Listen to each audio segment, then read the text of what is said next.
Sean bienvenidos a este video realizado por el grupo número 4 de Historia de Honduras, sección 1302, en el cual les presentamos la explicación sobre qué fue, cómo afectó y en qué ayudó la reforma liberal a Honduras.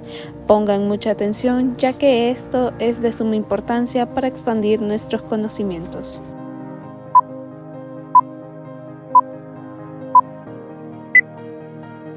¿En qué consistió la reforma liberal en América Latina? El objetivo principal de la reforma fue modernizar las estructuras y las instituciones, promoviendo la economía de exportación y atrayendo el capital extranjero. ¿Quiénes fueron los principales reformadores liberadores de América Latina? Ramón Rosa, en Honduras, en el año de 1848. Benito Juárez, en México, en el año de 1861. Justo Rufino Barrios, en Guatemala, en 1870. Miguel García Granados, continuando en Guatemala, en 1876. Y por último, Marco Aurelio Soto, en Honduras, en el año de 1876. La reforma liberal en Honduras fue un proceso que tuvo como objetivo cambiar las antiguas estructuras políticas, económicas y sociales que venían desde la época de la colonia en el país.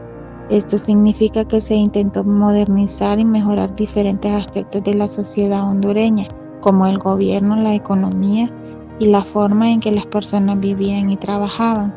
Por ejemplo, durante la reforma liberal se implementaron nuevas leyes y políticas que buscaban promover la igualdad de oportunidades para todos los ciudadanos, mejorar la educación y la salud, fomentar el desarrollo económico del país. También se intentó reducir la influencia de grupos poderosos y favorecer la participación de la población en la toma de decisiones. Principales ideólogos. La reforma liberal se inicia en el año de 1876 con el ascenso al poder de Marco Aurelio Soto, es decir, bajo su presidencia. Soto toma como mano derecha a Ramón Rosa, quien en ese entonces era el secretario general de gobierno, y juntos se convierten en el rostro visible del positivismo como sistema filosófico y político de Honduras. Marco Aurelio Soto Martínez fue un político y abogado graduado en la Pontífica Universidad de San Carlos Borromeo en Guatemala. Este nació un 13 de noviembre del año de 1846 en la ciudad de Tegucigalpa, Honduras, y fallece un 25 de febrero de 1908 en París, Francia. Pertenecía al Partido Liberal de Honduras, con el cual en 1876 fue nombrado presidente de la República. Durante su mandato fue el impulsor del ferrocarril interoceánico que vinculó las dos costas del país y reactivó la minería hondureña junto con Ramón Rosa. Esta estaba en decadencia desde finales del siglo XVIII, convirtiéndonos así en el país en exportador de plata a escala mundial. Por su parte, Ramón Rosa fue un destacado abogado, periodista, político y escritor hondureño. Él nace el 14 de julio de 1848 en la ciudad de Tegucigalpa, en la que también fallece en el año de 1893. Este tuvo distintos cargos como ministro de Educación de la República de Guatemala y secretario general del Estado, graduándose también de la Universidad de San Carlos de Guatemala.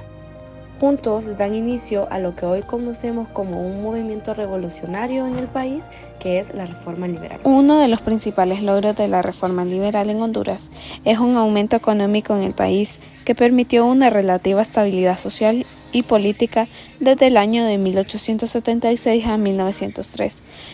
Se logró la legalización del matrimonio civil, la despenalización de la homosexualidad y la creación del Estado laico. Durante el periodo de la reforma liberal en Honduras se han observado ciertos aspectos negativos que han generado preocupación y críticas. Algunos de estos incluyen: primero, abuso de la capital en extranjero; segundo, la corrupción por parte de presidentes con escaso sentido de patriotismo; tercero, incapacidad de organizar el trabajo productivo de la nación; Cuarto, género del esquema presidencialismo.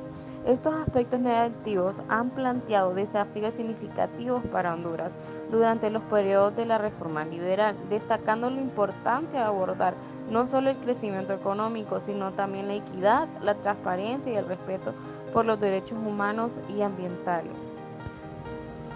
Económico. Apertura al capital extranjero. Se crearon condiciones para atraer la inversión extranjera, la cual se hizo efectiva en la minería y en el cultivo del banano. Estimulación al cultivo del café. Se otorgaron tierras y se apoyó al cultivo del café, ya que junto con el banano constituían productos a colocar en el mercado mundial. Se difundió estos cultivos en los departamentos de Santa Bárbara, Cortés, Comayagua, Olancho, Francisco Morazán, El Paraíso y Choluteca. Jurídico. Emisión de la Constitución de 1880. Fue la base jurídica de la reforma liberal. En la Constitución se plasmaron principios, derechos, prescripciones, leyes y medidas progresistas. Educación. Declaración de la educación primaria gratuita, laica y obligatoria. Para ello se emitió la formación de maestros profesionales y se asignaron recursos financieros para los programas educativos. Religioso. Separación de la Iglesia del Estado, se abolieron los diezmos, se secularizaron los conventos y se asignó una partida económica para el sostenimiento de la Iglesia. Además, se implementó la libertad de culto. Infraestructura. Durante la reforma, los legisladores formularon y reformularon planes para construir y mantener carreteras.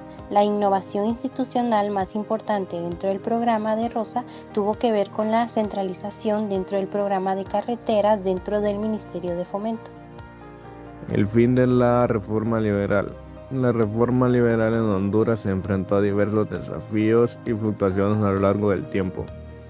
Su finalización no se puede señalar como un evento específico.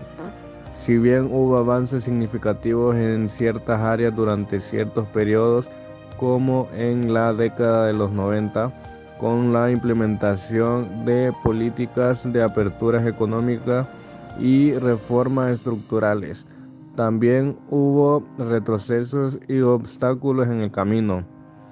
La efectividad y el impacto de las reformas liberales pueden variar según el contexto político, social y económico en el país.